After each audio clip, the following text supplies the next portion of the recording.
Kovilpatti. I do feel proud and happy to welcome each and everyone present in the first day webinar on literature, language, and technology, the future.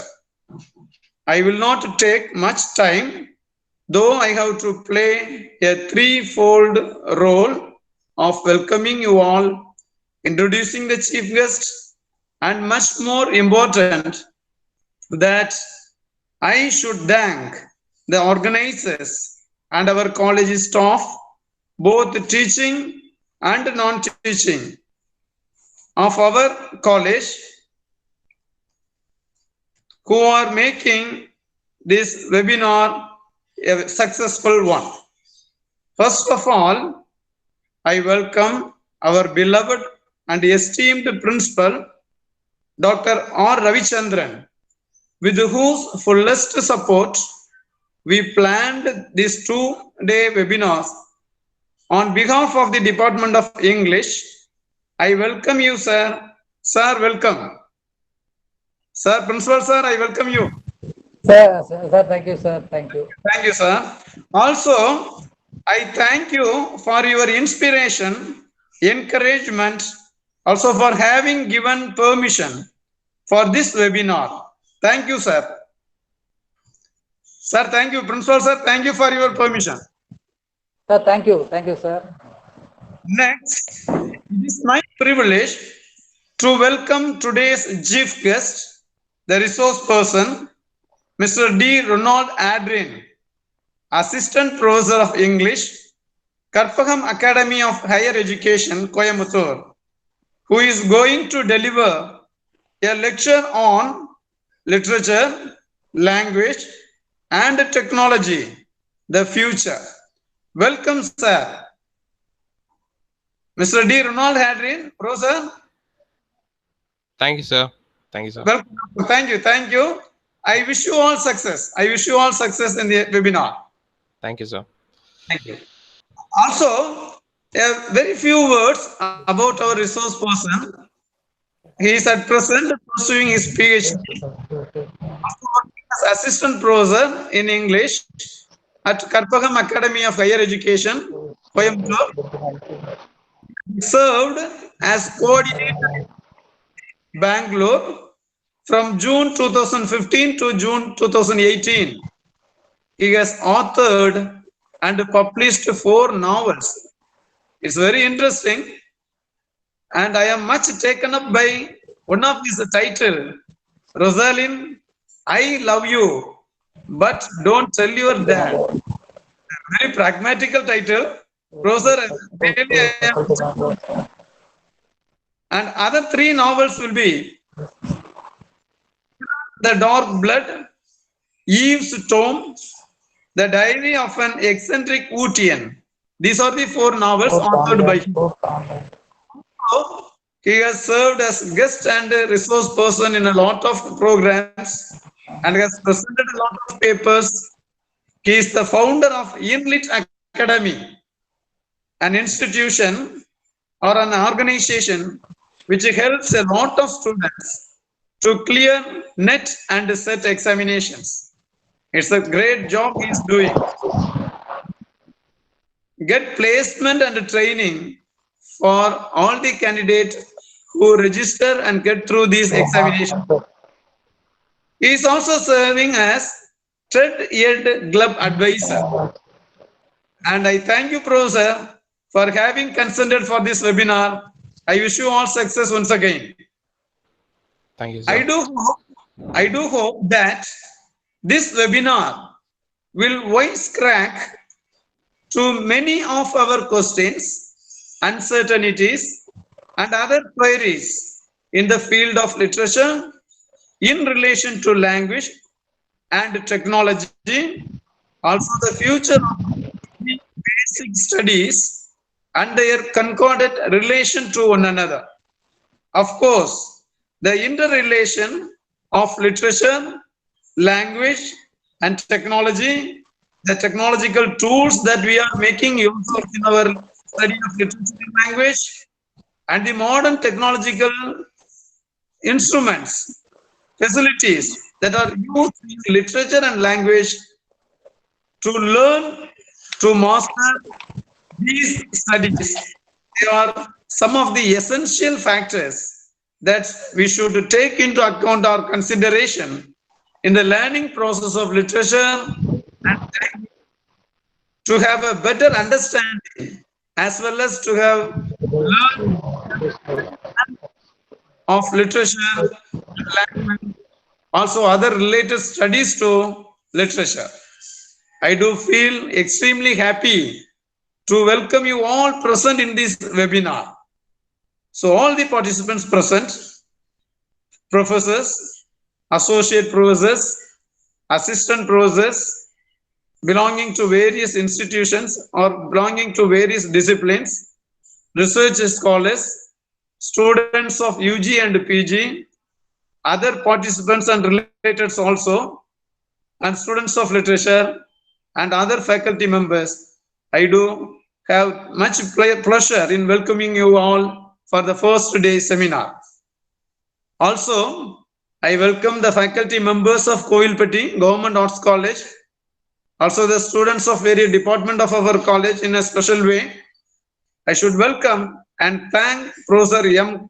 Gunasekaran and Dr.Sangeetha who have made this webinar a successful one. A special welcome and thanks to Professor Guna and Sangeetha. And here, a special mention has to be made to our friend K. Vignesh. He is a departmental friend as well as an academic friend who is a well-wisher of our English department. Special welcome as well thanks to Vignesh. Welcome Vignesh. Once again, I welcome you all for this wonderful webinar and wish you all success and have a fruitful time with us. Thank you. An important instruction to all the participants, please. Please, during this session, so in the screen you will find the name of our resource person, that is Mr. Ronald Hadrian. You will find his name in the participant screen. Just touch his name on the screen, where you will find three options in the screen. Options may be pin, mute and remove. You can't remove the resource person. So just touch on his name and once again touch the pin. So one of the option will be pin. You once again touch the pin in the screen, that will do. So kindly all of you pin the special guest. Thank you. Thank you. Have a nice time. Thank you one and all. Professor Guna, you can turn over to our principal. Professor Vignesh, kindly turn over to our principal. Sir, welcome. You can start now. Sir, good morning to all. I am happy that PG Department of English of our college has organized the 2-day webinar on literature, teaching the innovative methods. So at the outset, I thank the head of the department, Dr. Joseph Suresh, to take the effort to organize these 2 days webinar with the support of the conveners, Dr. Sangeetha and Professor Gunasekaran, and with the faculty members. This is the 4th seminar organized by the Department of English during this lockdown period, and I special thanks to appreciate and thanks to the head of the Department of English, Dr. Joseph Suresh. I welcome the resource person, Ronald Hadrian, Assistant Professor, Karpagam Academy Institute, Coimbatore, to accept to deliver this lecture on this title during this lockdown period. I welcome you, sir. And I welcome all the faculty members and the participants of this program for this seminar. This is the title of the seminar is the relationship between the literature, language, and innovative tools. He will explain this. Title using the innovative methods in future. So, in this Today's seminar is very much related to today's needs for the society and the English teaching. And I so congratulate the staff of the Postgraduate Department of English for their efforts to make this webinar is productive one for the participants and the educational society. Thank you one and all, and I wish you all to have a nice, wonderful, and at the same time, resourceful time with us. I thank you, sir. Thank you, Professor. Thank you. Thank you, sir. Thank you, sir.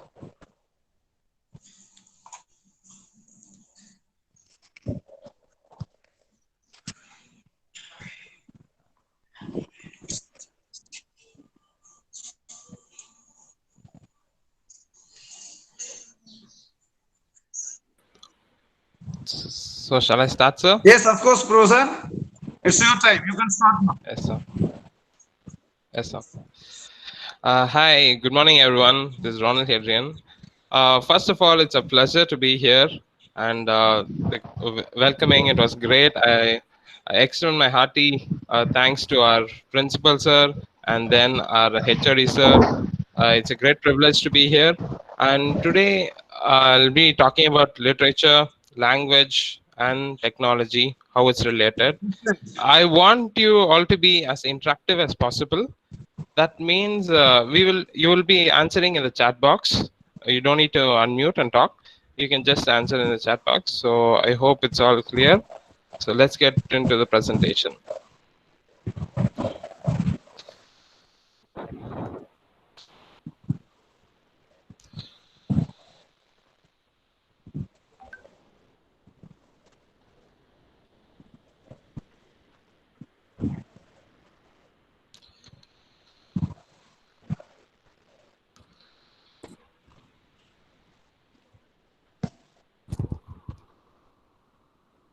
Hello, Puna. Yes, sir. Okay.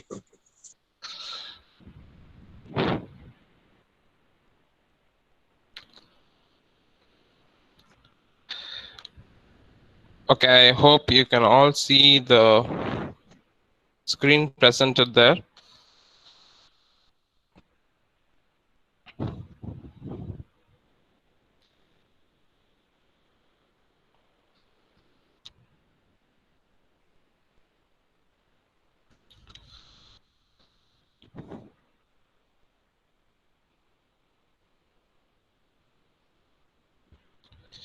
So the topic is literature, language, tech, and the future. It's a great thing that even some of my professors are here who taught me. I'm just a newbie in all these things, but whatever I can, it's all learn people out here. I'm really humble to be here out here, and tell you about all these things. But then I'll be talking whatever little things I know. I hope it'll be of use to you today. First and foremost, why this title? What's the relation between literature, language, and tech? And how is the future going to be? That's my talk today. As you can all see, right, we are in a very difficult place, right? People are worried, they don't know what to do. It's a time of uncertainty. Now, how can literature help during these times? That will be a predominant topic that I'm going to talk about today. And I'll want it as interactive. I'll be asking questions, and you can answer in the chat box. Another important thing is that I'm going to take it like a story. I usually try to do something different than others. Like, I don't want to put some slides and talk about it, but I want it to be, even if it's 2 slides, I want it to be as useful as possible. So that's what I'm going to try today. So I hope you all will come along with that. Now, first question that I would like to ask you all is that, how are you all today? So that's a very important question that we should be asking people. So how are you? If you can just put in the chat box, like I'm doing good or something like that, so we can just start long, because as far as literature people are concerned, we should be concerned with other people. We are not just mechanical people. We love life. We love Yes, many people putting like very good sir, fantastic sir. That's what we are talking about. Even though we have many problems, many people are like happy sir, fantastic. That's awesome. Nice to hear from you all like that. By God's grace, yes, surely. So I hope it extends that you're all going to be happy. Now, literature is not something that is standalone, right? It deals with sometimes philosophy, theology, sociology, and all these things are there. So when I'm talking, how are you today? Yes, you're telling fine, it's great and awesome. But sometimes we look at the news. There is so much of, you know, problems going on. People are depressed. They don't know what to do, and so many things are happening. Now, do we have answers for that in literature? That's what we are going to talk about today. Now, there was this great poet called P.B. Shelley.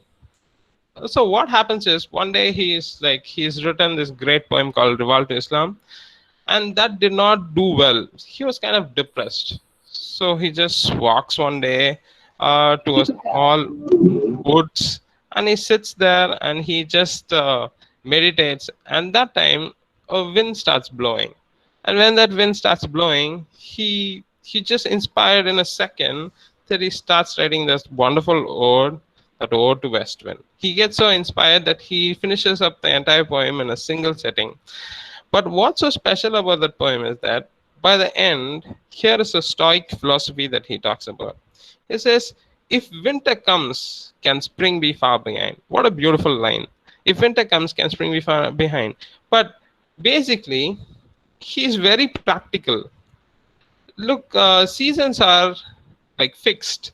If today winter is there, definitely spring ought to come. You can't change it. Have you ever seen, just in case you're in Narnia, there's always winter there.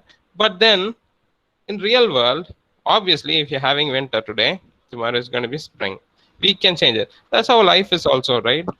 Sometimes you have problems, sometimes you have struggles, but other times you're happy, you enjoy the great moments happening. So two things are always happening after one thing, right? So we are never going to be sad for the rest of life. We are never going to be in problems for all the time. A mixture of two things, right? The sunlight and the darkness. We can sometimes we enjoy, sometimes we don't. So these two are part and parcel of life. That's what he's telling. If winter comes, can spring be far behind? See, all this COVID-19 and all these things have put us in a very bad place there. But does that mean it's going to exist forever? No. Obviously, we have to be positive. We have to be like hopeful that all these things will end up. Eventually, it'll end up. We are the human race. We have been doing this for a long time. We have fought many things. We have fought wars. We have come out of it. We have come across depressions. We have come out of economic slumber. We have done great things. So obviously, it's a hurdle, but we can go ahead. We can achieve all these things. And as literature people, we should be more hopeful, because we, as people, we learn literature. We learn life as it is, right? We just don't polish it. We say, yes, this has got both. Life's got both. It's got good things and bad things, but we need to look at the bright side and we need to keep going. So that's the thing I wanted to start out with, in a positive note. So no matter what, we should be positive. Now, I'll be like talking first from the literature point of view, and then we'll move to the so this is the summary. This is what I'm going to do today. So first question will be from the past perspective. What is literature? What was literature during those times? And then I'll be telling a small tale of twins, so you understand where I'm getting at as we go on. And then in present, how is literature, how is language, and how is technology related to all this? And finally, we'll be talking about the future. So obviously, many of us will be well acquainted with the past and the present as such, but what about the future? How will we deal future? But as we can all see, if we don't know about the past or the present properly, then we cannot predict the future. That's simple as that. So we will be talking about past, then about the present, then finally about the future. So this is the summary. This is what we'll be dealing with today as such. Now, sometimes we have to ask this very difficult question: what is literature? This is a very mind-boggling question. For example, right? When I was in college, all these professors used to tell, they have this cliche answer. If you just ask, like, when they start out in the first year, they will say, what is literature? They will immediately say, hey, literature is just reflection of life. This is a very cliche answer. It's a mirror of society. These are all cliche answers. But are they really true? Have you ever thought about it? Like, what are these people telling? Is that true? It's very cliche, it's very generalized, but that's not true at all. For example, if literature, some critics were saying, like, okay, if I use capital L, then that's literature. If I use small l, then that's literature. Now obviously the critics, when they try to do such things, some smart guy will come and say, okay, that's not true. So that's what it is. See, for example, if I'm saying, okay, capital L, which is fictitious, which is not true, if I'm telling that is true literature, and I'm telling small l, which is like diary writing or something like that, and that's not literature. But then when we go to the past, when we look at the works, we see there are philosophical works which are considered as literature. There are religious works which are considered as literature. Now, how will you differentiate between fact and fiction? Will you simply say, this is literature, this is not? No, that was not the case during this time. So it's a very difficult place to just have a capital L and a small l for literature. It doesn't work that way at all. And then as we move on, then some very great minds started discussing it. What is literature? Now I'll give you a scenario so that you can just imagine it. So what's happening? For example, you're walking down the street, okay, and you're looking at a very beautiful person, okay, and you say, you are beautiful. You just can't do that, I understand, but just in a scenario way, you just go and say, hey, you look great. uh, that is just the way we talk. There's no difference at all. But if I tell that girl, shall I compare thee to a summer's day? What is the big difference between these two?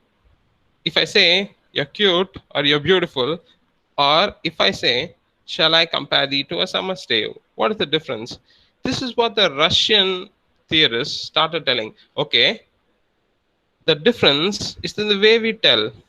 If I tell, like, you're beautiful, that doesn't make any impact at all. It's just plain old sentence. It's not literature.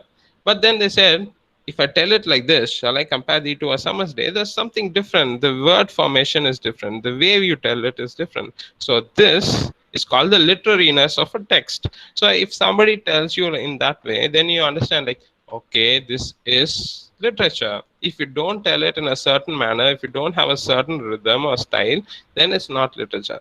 This was what the Russian formalists were trying to prove. They said, of course, it went to structuralism, all these things, but we will not talk about all these things. I just want to focus on the meaning of literature. Now, but as time moves on, right, people tend to understand that, okay, literature is a complicated topic. We just can't define it like that. We need more. We need to combine things. We need to understand things. So that's what many theorists have been doing throughout the years. They have this mind-boggling question. But today I'll be taking only one point and we'll be going from there, because we are talking about the past of literature. Now, where should I start? Let's start from the very beginning. Okay, it's like telling the beginning of the universe. How did it come? If you're going to ask Stephen Hawking, he will start like, okay, there was nothing, then the year zero happened, there was the big bang, and we all started coming. So how did literature start from that point of view? Okay, now here's a short, small question that I want to ask, and you can put your answers in the chat box. So I know that you're just following up. If I ask you to simply draw a picture, paint a picture, whatever it is, what is the first thing you will do? Can I see answers? If I am asking you to just paint a picture or do something, what is the first thing you're going to do?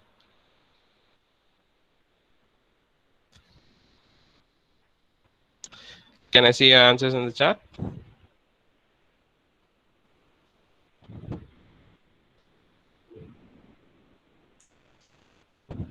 Okay, some are gonna draw eyes first.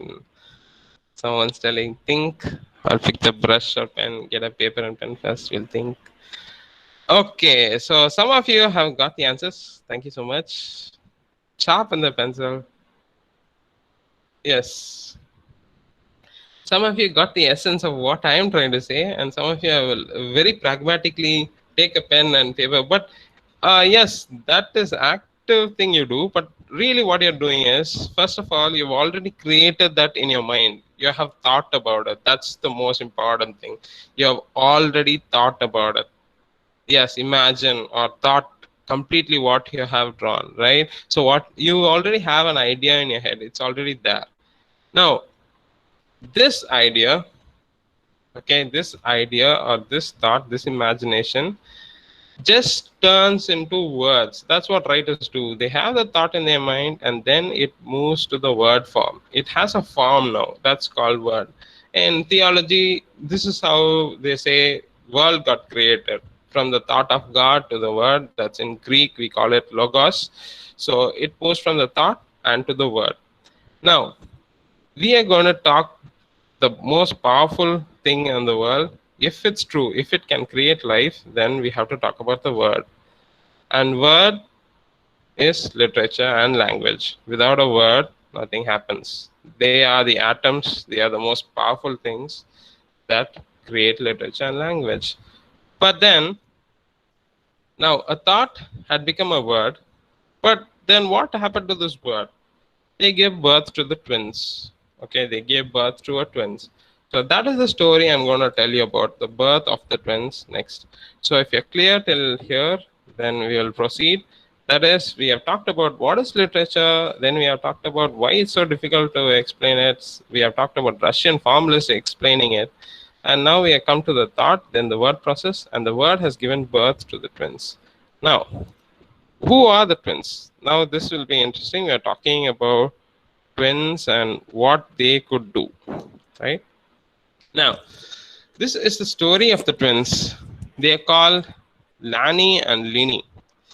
So if you're following up with me, you can easily understand why I named them as Lani and Lini.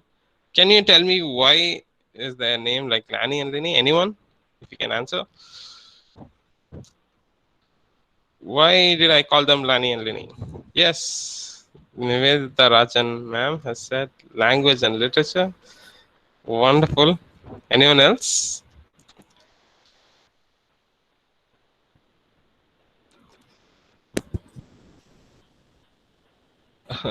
Okay, Sita ma'am, English department ma'am has said for rhyming. Yes, Hepzibah ma'am telling to confuse us. No, no, not necessarily. Then the whole point will be lost. Okay, very good.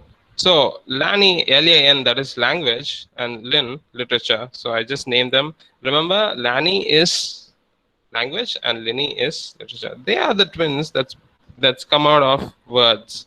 Okay, they both are twins. They are equal in all the ways possible. But I'll tell you historically what happened to these people. You should understand, even Cambridge and Oxford, it was not until the 19th century that they had a department of English itself. Okay, before that they were learning classics. They had Latin and all these things. And English literature was not even a subject for them. Okay, only is recently, maybe like before 100 years, that it really took a form. Before that, it was just taking classics, studying classics, and doing all these things. So Lani stands for language, and Lini stands for literature. So we'll talk about these twins. Who are they, and what happened to them? So, as like any kid, they have skills. Lani's skills is very good with phonetics, semantics, grammar, etc., right? He only deals with these things. Like small kids, they will have a particular skill. They will sing, dance, and all these things. Same way for our Lani, he's very good with all these topics. He's great with phonetics, semantics. How do I put the sentence? What's grammar? All these things. She's very good at that. Well, obviously, we'll know about this guy who enjoys a lot. We always see language like a grim guy, but that's not true. And Lenny has a very enjoyable dance, poetry, song, and all these things. But that's also not true. He can be serious at times. He can write serious work at times. So both have a contradictory view, but still they have special skills. Well, Lenny's skills are novels and poetry and short story, dramas, essay. All these things he does. Okay, planning and Lenny. So these are their skills. If you can understand till now. Now, if you notice, there's something called not academicians, academians at a certain point, but just this is what these people did. They said, okay, we just can't have these guys together. We have to separate them. So let's give language all to the technical side. Okay, if a guy wants to talk, just communicate. Let's give him the language side. Okay, a guy wants to create something, want to think something. Literature students basically, they're all like the Lani side. The Lani side is all technical stuff. Now you can see in colleges also, engineering, all the technical schools will only focus on language as such, whereas arts will obviously follow the literature, because this is because of the Western canon. That is a separate topic. But you understand what happens. The academicians thought we'll just separate these guys. We don't want them together. But this not so simple, right? In school, you can understand one thing. When you're very small, when you're a kid, okay, you can see Lani and Lini, how they differ. When you just join your KG or something like that, Lani is totally worried about sounds, okay, and Lini is worried about singing, the words and all these things. Now, for example, right, Lani, how is he worried about sounds? It's very simple. What happens? Those days, we would have learned A for apple. That's it. We would not have bothered. But now you ask a kid, he will be talking about sounds. A, apple. He tells it the three times. He knows the phonetic sounds, all this stuff, right? He talks about sound, then he goes to the word, then he. But we will not be doing that. We would have learned like A for apple. That's it. So Lani has come inside, and Lini, it's just the rhymes, the things you learn, you enjoy, you're singing along, and all these words. So Lini is worried just about the singing part. So you understand how they both are together in the infant stage. And then let's go to the primary school level. Now, what will happen in the primary school level? That Lani will start having sentence structure. They will teach them how to structure it, how to do it, what's grammatically correct, what's not correct. Whereas now, usually they will not give you the full stories. The literature part will be the abridged stories. They'll give them short stories. They will give them like picture stories and all these things. So they get an understanding of both. Okay, Lani and Lini. They learn like that. And then we go to the high school part. Now things get a bit different, difficult. Something now we get into core things like the grammar part, parts of speech, tenses, and all these things are done. Okay, Lani is full-fledged into all these things. Lini, whereas, goes to interesting stories. You know how teenagers are. They mostly drift towards fantasy and all these things because that's the age. They have this imaginary things. They try to be alone and all these things are happening. So they like short, interesting stories, mostly fantasies. Only by this time, you might have read like Harry Potter, Lord of the Rings, all these books come into view, okay, when they're in this age. So Lani works with tenses, they get into all these drills, whereas Lini will go into stories and all these things. Now, each person is entitled, like some will drift towards Lani a lot, some will be drifting towards Lini a lot. But the thing is, if you can manage them both, then you will be really successful. You can actually talk and actually have ideas. Because you see, language is just like a wire. It's like it doesn't have material on its own. It has its rules. Yes, it does. But still, it's just a connector for ideas. Take this to there. That's it. Just takes it like a vehicle. But literature will have ideas. Okay, but language is very important that these ideas are spread along with that, right? So they both are important. Now, now here is the sad reality. So a guy who's inclined to study technical stuff and all these things, he will only be acquainted with learning if he gets into engineering college or something. He will talk about linguistics, semantics, and all this stuff, mostly grammar part, because at the end they think, okay, why should stories be of any importance to this person? He doesn't want it. He's just a technical guy. But that's not actually true. We are human beings. We have emotions. We like a good laugh. We like a good feeling movie or something like that. We're filled with emotions. Taking off Lenny at this point is not a very good idea. Okay, maybe morally, philosophically, they will not get ideas in that point. Okay, because they are all too technical. Only they'll focus on grammar, the way they talk. They will learn all those skills, but the human touch, the feeling, the love, joy, and all those things would be lost here. Whereas in Linny, mostly English grad students, they are bombarded with novels, they plays, poetry, and if you're really into it, you'll enjoy it a lot. And you get professors who can bring those words into life, then you're very, very lucky. Okay, who can tell you how to put it into life, into practice, then it's too great. Okay, so Lani and Lenny at this undergraduate choices are happening now. Now, why I'm telling this story is because I'm getting into a point where what happens to these twins. And finally, in postgraduate, there comes a realization. This you would have understood from even now, many of the professors understand this. When you get in the postgraduate level, this happens.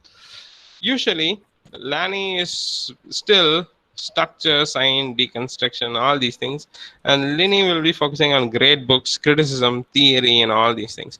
Now, if you really think about it, from a thought, words have become language and great language and literature. This point has started. Okay. Now, there's another problem. When this has come, they have separated these both. Lani and Lini are separated. But when we get into theory and things, all these great thinkers are thinking, okay, let's throw the author out, let's throw the history out, this biographical theories and all these things, historical theories. Let's just focus on the structure, the way it's said, what is it about, all these things. When you get into theory side, you are going back to syllables, you're breaking down those words, you are just trying to get the meaning out of those words. And then what happens? You go back, you break, you keep on breaking words. Finally, you'll be left out with just the thought. So where we started, we come back. Okay. So we started with thought, and now we have come back to that thought. So we thought became words, and those words became language and literature, and they go through a phase. But when as theorists understand, like if I keep breaking up words, I'm going to end up with thought. Back to that idea where it started. So just the way it is. That's how readers also. When somebody writes, when I'm reading that, obviously I'm going back to the thought of the author. So this is what is happening. So we have started from the beginning and we have come to this point.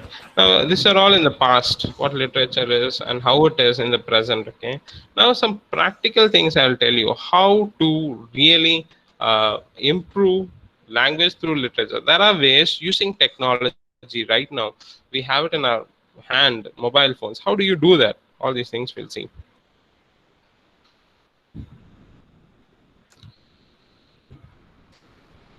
Okay, there's a plan of action to become friends with Lenny and Lanny. Present development. How do you do it? Now, there are many other ways to improve language, but you want to learn through literature.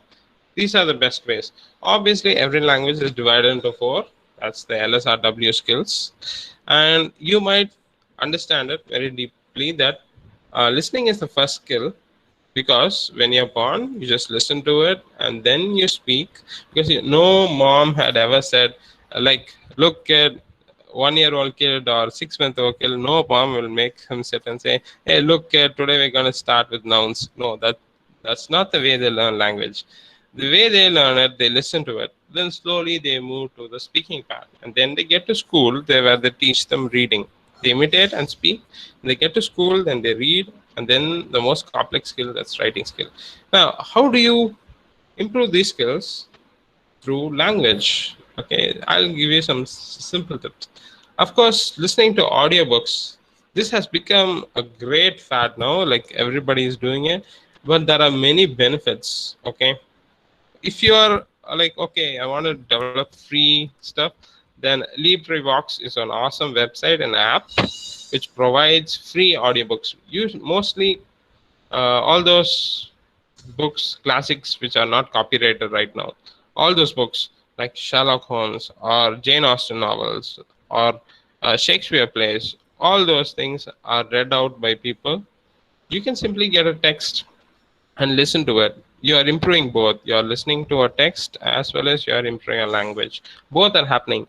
For example, it's wonderful if you listen to plays and see the plays rather than simply reading it. Okay. If I'm taking class, obviously I'm going to put a drama, because at the end it's a drama. You have to do it. Okay, just not text living. You have to bring it to text to life. It's not simply that. So LibriVox is an awesome website. You can take down points if you want to, or take a screenshot so you remember these slides. LibriVox is an awesome site which is providing all these things. Of course, when we think about YouTube, we think YouTube is just entertainment. No, there are awesome channels which provide great literary content. Okay, for example, there's something called Book Riot, BOOKRIOT, Book Riots, or John Green's vlog.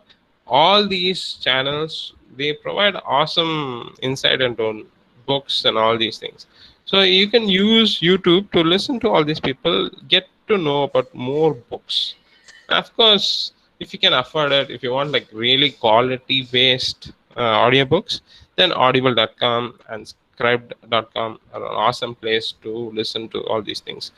Audible, of course, yeah, you get all the latest books, you can listen to them. Scribed, of course, you get the books plus you get the audiobooks, you get documents, you get magazines. Okay, even 1 month trial is there, you can go and check it out. All these websites, you can listen to these audiobooks and develop. By this way, you're doing two things. You're actually improving your literature knowledge, as well as you're learning how to tell things, how to construct sentences. It's all done unconsciously, but still you're learning. And of course, there are podcasts. Just go to Google and search. Wonderful literature podcasts are there. You can just join any of that and listen to it. Okay, so those things are under listening. Now let's talk about speaking.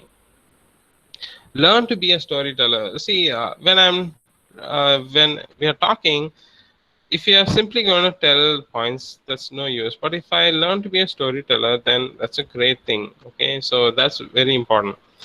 Now you can also do debates, speeches, listen to TED talks. That's how you, or you can sign up for Toastmasters or somewhere, and you can improve the way you talk, the way you present yourself, present your ideas.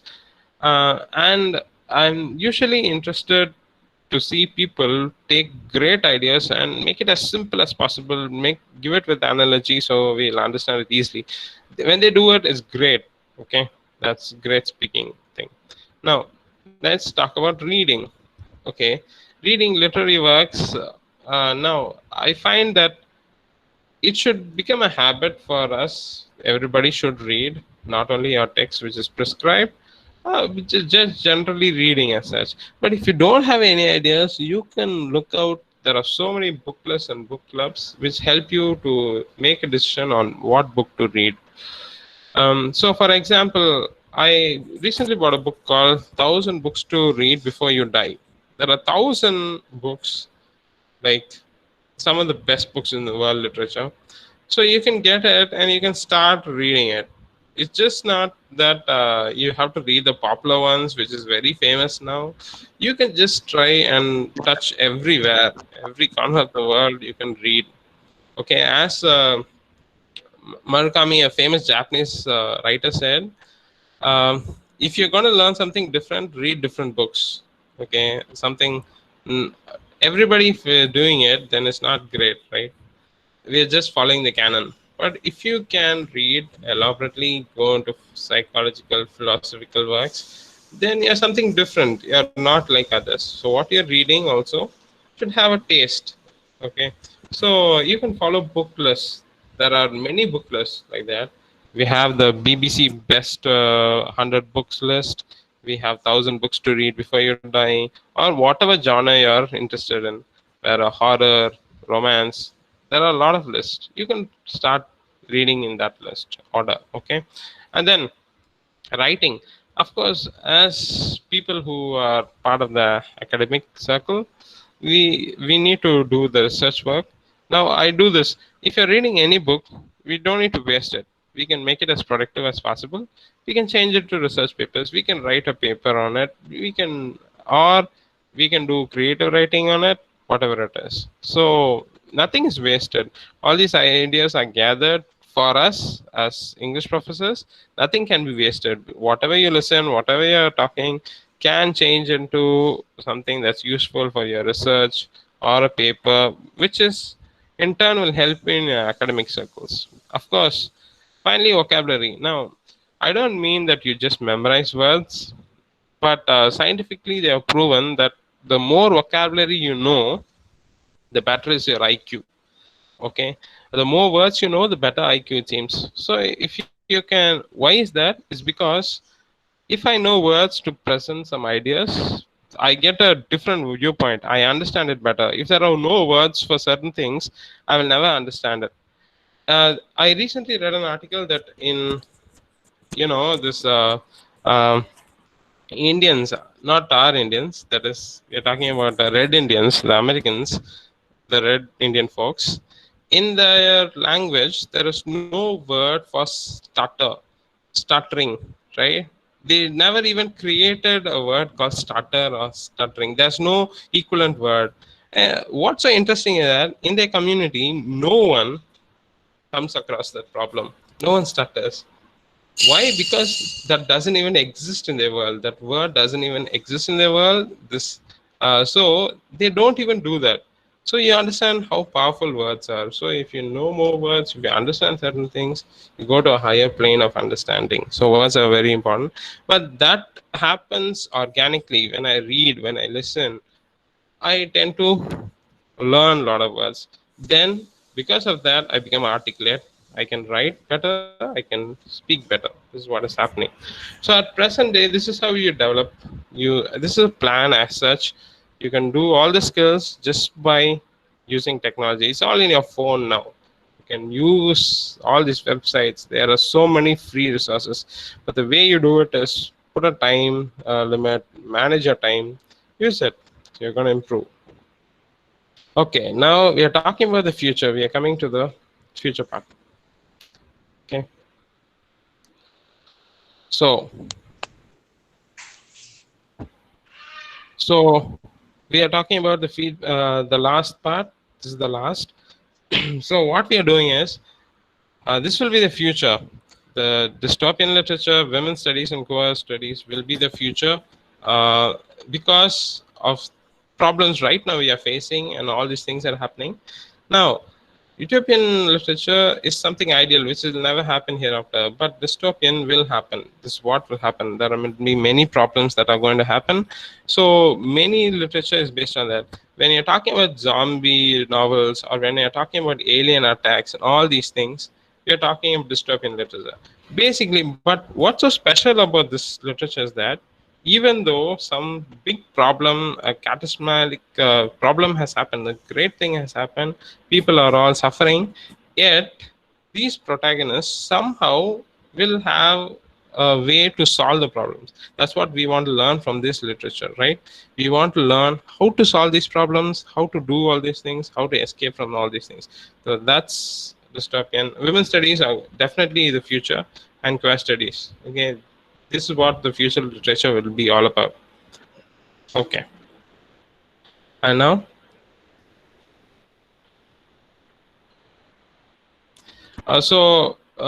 by this I'll be ending it. But before that, a few questions I would ask, then I will finish it up.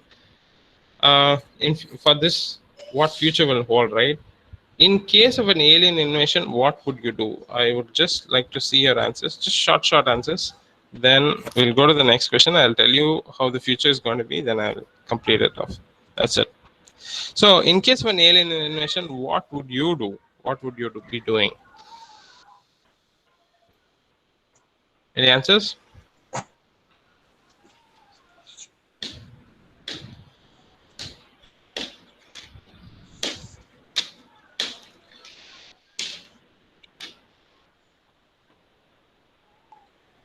Okay, some of them are telling I'll become friends with them. That's great. Okay. Okay, some people are very like, okay, let's just try to merge with them. Let's just become friends with them. Okay. Now, how? Okay. Second question: in case an alien falls in love with you, how do you think they will communicate? That's very important. Do you think they will do it just by talking to us?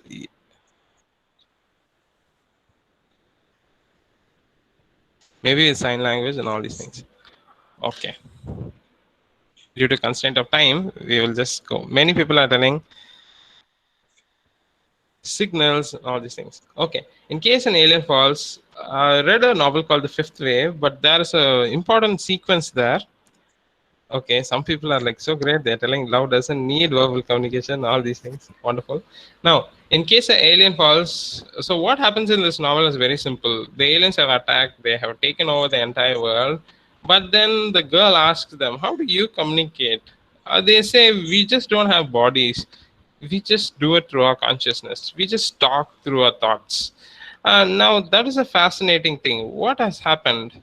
They have just taken out the science figure, everything, and they have gone to conscious level. They are communicating through thought. In case aliens exist, they were not like us. Okay, they are not like us. They are doing it through conscious level. They are doing it thought to thought. Now that is the future of literature as such. This is what scientists are really doing, trying to do now. Okay, so to finish it, let's start like this. Here is the wonderful poem, right? The heartening. It says, it may be that words I spoke to cheer him on his way, to him were vain, but I myself was braver all that day. Okay, so it's not that somebody is getting encouraged, but when you say such positive words, you yourself feel great, you feel awesome, you are braver all the day. So that's what I want to finish it up with. Another important thing, yes, in future they are developing how to turn the thought into a virtual platform. If I can just make a machine that can read my mind, that can understand my thoughts and do accordingly, then that's the greatest thing. The thought will not become words, then they are trying to take it into action. There are many universities who are doing these experiments with thought, with neurons and holographic views and all these things. They are going through all this process. So literature will not be the same. The word part might actually change into something else. So I hope you understand what we are talking about. And finally, if you want to know more about us, what we are doing and all these things, you can actually come to our website, inletacademy.com. And here we talk about literature and placements and all these things which help young people as such. You can follow us in YouTube, subscribe in Insta, Facebook, everywhere. Any doubts, you can just contact us. I hope it was all useful for you guys. From the past, the present, how do we use it, and what will become the future of it all. So we have talked about the histories, what is the ending of it. Okay then, so thank you so much. I hope it was useful. If you have any questions, you can ask in the chat box. I'll try answering it. Thank you so much for this opportunity.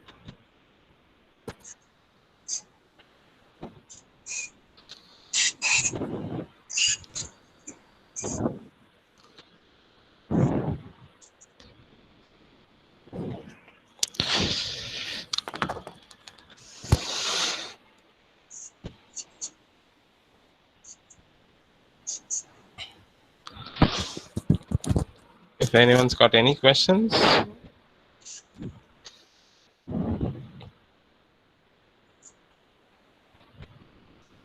Audience, please, if you have any questions, you can put it in the chat box.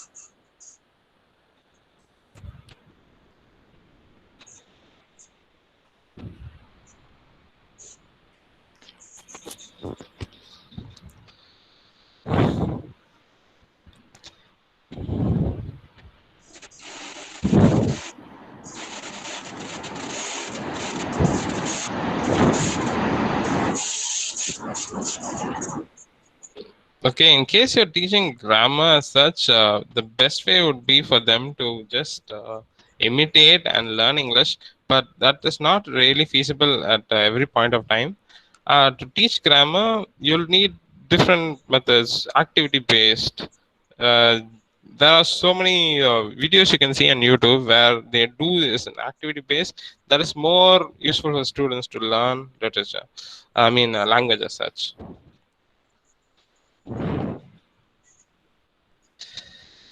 Yes, it is good idea to teach both literature and language because, as I was saying, right, it's because of a certain people, certain academic circles, they were separated.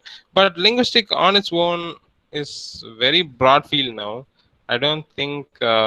Yes, of course, we should have a basic knowledge about it, but it has become its own field. It's like sociology, which has come out now. It's becoming its own thing. So I think it's better to leave it at that.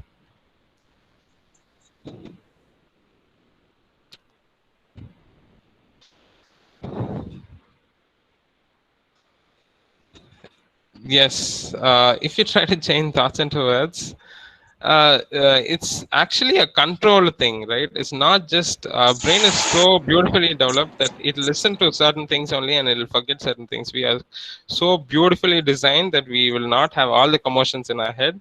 What we think, a writer basically is filtering out and doing it. Okay, we have this wonderful thing of words to mold it into a proper thing.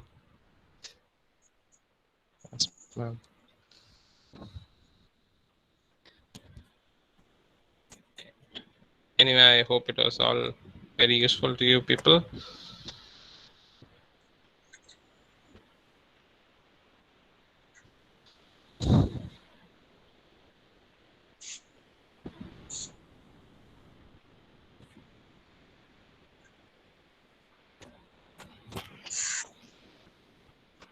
Thank you, professors. Thank you, one and all, for taking your time and listening. Thank you so much. It's a privilege.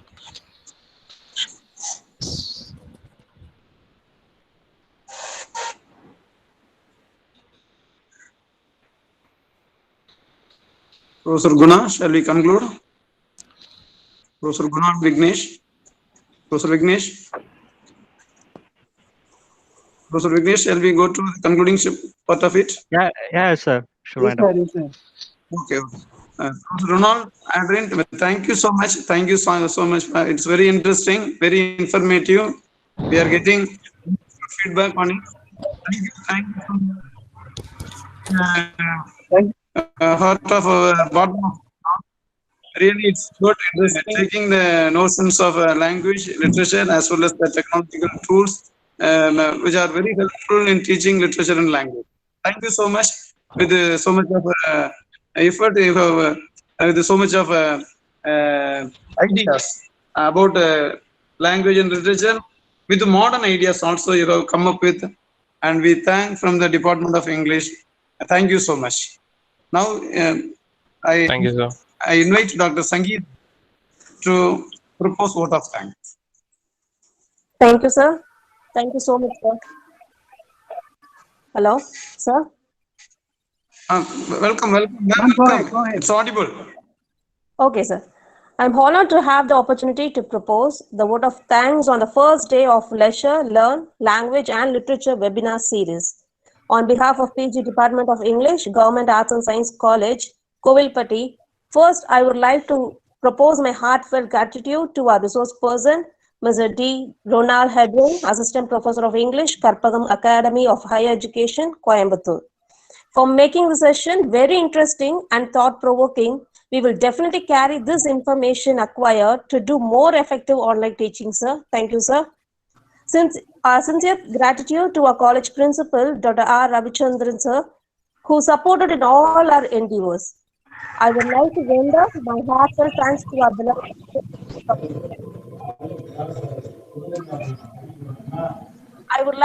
I would also like to thank my colleague, Mr. Gunasekaran, sir, guest faculty of English, for technically supporting and helping in putting together this webinar and making it a grand success. My humble gratitude to Lord Almighty for showering us with His abundant blessings.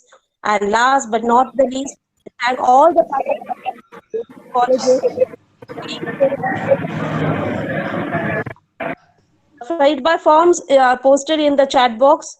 We request all the participants to submit the feedback forms of the first day webinar series. The e-certificate will be sent to your registered email. Thank you all once again. Stay home, stay safe, and stay positive. Thank you, sir.